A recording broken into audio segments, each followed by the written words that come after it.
horses didn't come to us until what? When did horses come to Indian people? 1600s, maybe 1400s, 1500s. And when you're looking at the span of time concerning how long Indians were in North America, horses is a very recent development. That before that we didn't we had to walk.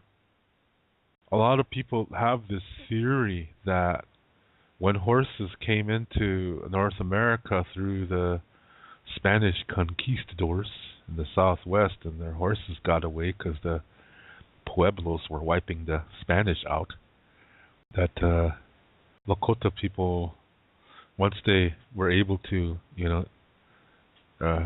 get along with this animal and to work with the animal, because remember that a lot of, to survive on this earth, you have to really be observant of nature. You have to know when, like for example, certain plants are ready to be used for either food or medicine, or you have to know, watch the clouds and see, is it going to rain? Is it going to tornado? Or what is it? What's it going to do? And, you really have to observe nature so you know what to do, you know where to be, and so forth. And also in taking, animals for food. And there's a ritual for that, and then also a ritual for giving back. That you don't just take. This helps you to be in harmony with everything. So, when horses come among Indian people, then they use that same thinking, and so for Lakota people, they became pretty good at it. Yeah, with horses, very fast. And there are some ethnologists and historians that like to say that since the coming of the horse, since Lakota people got on this really fast and were really good at this, they were able to take a lot of land and establish a big country. And that people were scared of them because of this warrior society called Kanriuha. But see, the thing is, this Kanriuha warrior society, that existed thousands of years before horses came. So this for those of you that don't know what that is a warrior society that is known for its vicious fighting, that they will fight to the death, and they have a certain way of fighting that as soon as other enemies see that, then they know they're in trouble. I mean, they know the enemy knows that they are in trouble, not the Lakota people. And so they either back off or they, try to hang in there, unsuccessfully. And that's the reputation they had. So now you add that with the horses. That's a hell of a combination there. Yeah, that's a killer combination. And so having that kind of a society, that we were able to establish a huge country. And so they think that it was because of the horse that this happened. And I kind of think, okay, maybe in some cases they're right, but not always all cases. I think it was it would be like, getting a car, that now that we have a car, we can, go more places, we could do more things. And so in that sense, I would say, yeah, okay, it helped us, to get this land, but at the same time, that society existed before horses came. So there still was a big territory. What I have always heard was that dogs really played a big role, before horses, and that they were the main animal. That they were hauling everything, and because that's all they have. That there was no horses yet. So when you there's some really old petroglyphs that you can find in the Black Hills where you see that, where these carvings were made of dogs, because that was the mighty animal back then. Yeah, so when horses come into the picture, it's kind of incredible. Yeah, it just changes the world, the native world. It just changes it almost overnight. And because remember what I said is that to survive you have to really know nature, which means you have to understand it, you have to study it, you have to live with it. And so watching and observing horses, and they were able to establish a bond really fast. And the bond that they establish goes far beyond what most people do today. And most people, they buy a horse, maybe they have a place to keep their horse, a ranch or some place that keeps horses, and you can go there and ride your horse, and you pay a monthly fee where the owners keep your horse in a stall and they feed it and they clean it and so forth. But it's you have to go over there and ride it. Yeah, you have to take it for a ride and stuff like that. Sure, people bond with their horses, but that's not even close to how it was when Indian people did that. It got to the point in the Indian world where the belief developed that it's the horse that chooses the Indian. Yeah, it wasn't the owner choosing the horse; it's the horse that chooses the Indian. And how they accomplish that, now that varies. Yeah, there's always different ways of doing things, and so, but once you found that combination where the horse's personality and the warrior's personality got along pretty good, then you have a really good combination, and they were able to accomplish a lot of feats. So even today, there are ceremonies where people really honor their horses. They sing songs for them. They bring them into a circle, a sacred circle, and they honor them. Back in the several hundred years ago, some of these horses were even members of warrior societies because they were so in tune with the Lakota people that rode them, that they really, really, really supported their owners. Yeah, I shouldn't say their owners. They supported the people too, the horses. Yeah, so they did great things. They were able to take their rider into battle and bring him back safely, and do amazing things in battle, or even in the hunt. They were able to do amazing things. And so people wrote songs for them.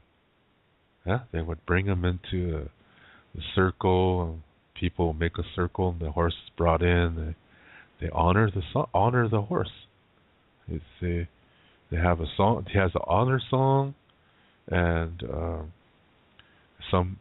some groups would decorate their horses a certain way, just like they do. Yeah, they would make the horse a part of their vision, because a lot of times in men development, they receive knowledge, whether it's through visions or dreams or inspiration, where this knowledge is for them, and it's like a medicine. And they have to display that on their bodies. I mean, they make drawings of it, and and they might wear certain items too. That this helps them, not just in battle, but also in a successful hunt, so that the people may live. Remember, in hunting, they always give something back. They never just take. I always have to say that, okay? Because today nobody does that anymore.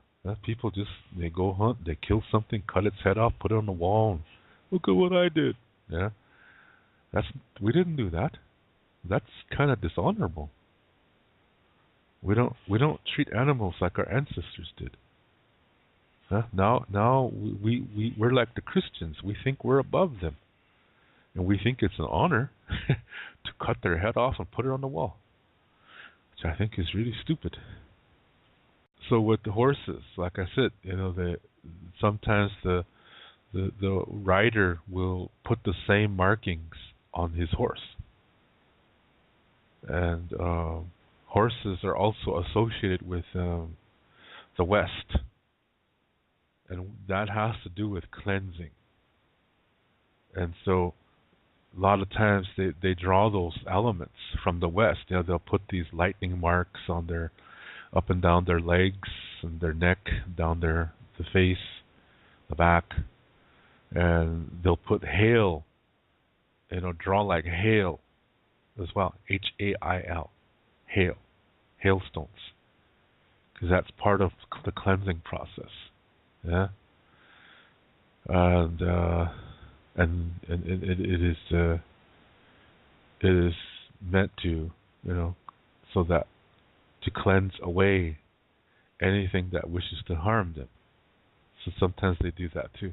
There's all kinds of markings. Yeah, there's a whole system of markings that they would put on their horses, and they all mean different things. So when you saw that, when somebody put those markings on their horse, they that says a lot. Yeah, it's like telling a story about this horse, and so people know that's one hell of a horse. They're horse people, and when observing the horses, when they tune into each other, yeah, it's like two of them. When they do this, it's like a pair, and they can't be without each other. They have to be with each other all the time. And when you watch them and observe them, it's really special. And it's not all animals do this. Yeah, they have this sense of being able to tune into not just their mate, but people. And so today, some horse trainers, they know this, and so they sometimes they take kids, to these kind of horses, to kids who are having problems, whatever, maybe autistic, or kids that are just what do they call them, at risk kind of things, and that the horses can tune into that, and they can actually help. Dolphins are the same way. Yeah, it's really an interesting phenomena, but I think it's just life. So this is one of the wonderful things, yeah, about this part concerning horses, and they played a huge role in our society. So when they come, yeah, when we first encounter them, looks like they're coming from the West, because that's where they were coming from, in New Mexico area and like that. Yeah, so they were really running wild, and when they came to our territory, they were coming in from the West. So that's why they're associated with the thunder and the lightning and things like that. And what's really unusual is that when it thunders, watch a horse when it thunders.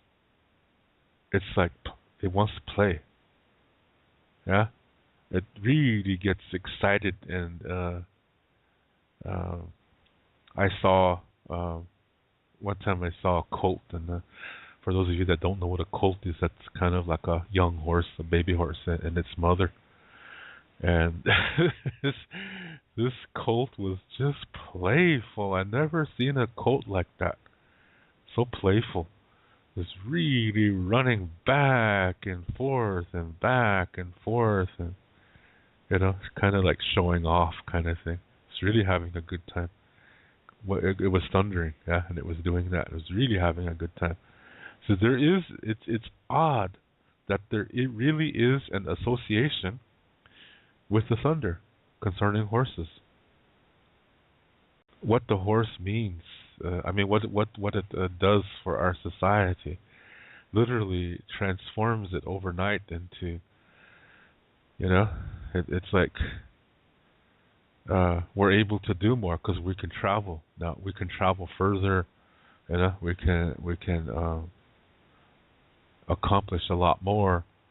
And so, what I'm saying is that this is for you Indian racists out there. I like to talk to them, yeah, because I like to put them in their place. To tell you the truth, I'm not even joking here. Yeah. Uh, a lot of these people like to say they hate the white man for everything. They hate the white man for this and that. And if it wasn't for the white man, horses never would have made it over. So you hear a lot of these Indian races talking about how much they hate white people. Then they go, "Hey, let's go horseback riding." And I think that's really funny that that shows you the stupidity of racism. How horses can be when one finds another and they become, where they really become one, they can really pick up on what the other one is thinking. And the word is empathetic. We can be this way too with each other.